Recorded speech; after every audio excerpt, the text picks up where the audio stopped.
Genèse, le chapitre 2. Ainsi furent achevés les cieux et la terre, et toute leur armée. Dieu acheva au 7e jour son œuvre, qu'il avait faite, et il se reposa au 7e jour de toute son œuvre, qu'il avait faite.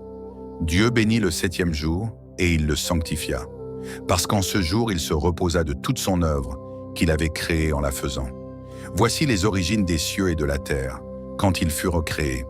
Lorsque l'Éternel Dieu fit une terre et des cieux, aucun arbuste des champs n'était encore sur la terre, et aucune herbe des champs ne germait encore, car l'Éternel Dieu n'avait pas fait pleuvoir sur la terre, et il n'y avait point d'homme pour cultiver le sol. Mais une vapeur s'éleva de la terre, et arrosa toute la surface du sol. L'Éternel Dieu forma l'homme de la poussière de la terre. Il souffla dans ses narines un souffle de vie, et l'homme devint un être vivant. Puis l'Éternel Dieu planta un jardin en Éden, du côté de l'Orient, et il y mit l'homme qu'il avait formé. L'Éternel Dieu fit pousser du sol des arbres de toute espèce, agréables à voir et bons à manger, et l'arbre de la vie au milieu du jardin, et l'arbre de la connaissance du bien et du mal. Un fleuve sortait d'Éden pour arroser le jardin, et de là il se divisait en 4 bras. Le nom du premier est Pishon. C'est celui qui entoure tout le pays de Havila, où se trouve l'or. L'or de ce pays est pur. On y trouve aussi le bdellium et la pierre d'onyx. Le nom du second fleuve est Gouion. C'est celui qui entoure tout le pays de Cush. Le nom du troisième est Hiddekel. C'est celui qui coule à l'orient de la Syrie. Le 4e fleuve, c'est l'Euphrate. L'Éternel Dieu prit l'homme et le plaça dans le jardin d'Éden pour le cultiver et pour le garder. L'Éternel Dieu donna cet ordre à l'homme: Tu pourras manger de tous les arbres du jardin, mais tu ne mangeras pas de l'arbre de la connaissance du bien et du mal, car le jour où tu en mangeras, tu mourras. L'Éternel Dieu dit: Il n'est pas bon que l'homme soit seul, je lui ferai une aide semblable à lui.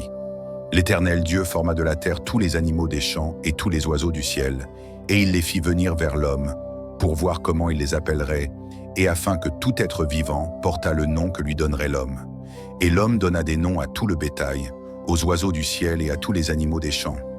Mais pour l'homme, il ne trouva point d'aide semblable à lui. Alors l'Éternel Dieu fit tomber un profond sommeil sur l'homme, qui s'endormit. Il prit une de ses côtes et referma la chair à sa place.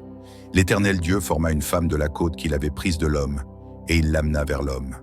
Et l'homme dit: Voici cette fois celle qui est os de mes os et chair de ma chair. On l'appellera femme, parce qu'elle a été prise de l'homme. C'est pourquoi l'homme quittera son père et sa mère, et s'attachera à sa femme, et ils deviendront une seule chair. L'homme et sa femme étaient tous deux nus, et ils n'en avaient point honte. Prions ensemble. Prière inspirée de Genèse 2. Éternel Dieu, toi qui as achevé les cieux et la terre dans ta perfection et ta puissance, nous te louons pour ton œuvre merveilleuse. Tu as ordonné la beauté de l'univers et sanctifié le 7e jour comme un repos sacré.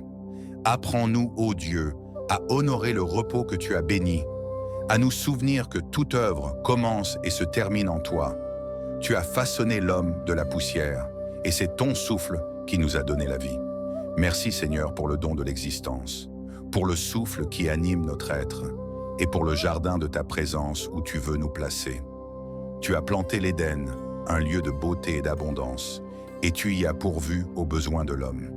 Merci pour la nature qui nous entoure, pour les arbres agréables à voir et bons à manger, et pour le fleuve de vie qui arrose notre cœur. Dieu créateur, tu nous as confié la responsabilité de cultiver et garder ce que tu as créé. Aide-nous à être de fidèles intendants, à respecter la terre, à aimer ton œuvre et à vivre selon tes commandements. Tu as vu qu'il n'était pas bon que l'homme soit seul, et dans ton amour, tu as donné la femme comme aide et compagne. Merci pour le don de la famille, pour l'unité et la communion. Bénis nos foyers, rends les reflets de ton dessein parfait, où l'homme et la femme marchent ensemble, unis par ton amour. Seigneur, comme Adam et Ève, nous sommes nus devant toi, sans masque, sans honte. Revêt-nous de ton esprit et restaure en nous l'innocence, la confiance et la sainteté. Conduis-nous à vivre en communion avec toi, dans l'obéissance, la reconnaissance et l'amour.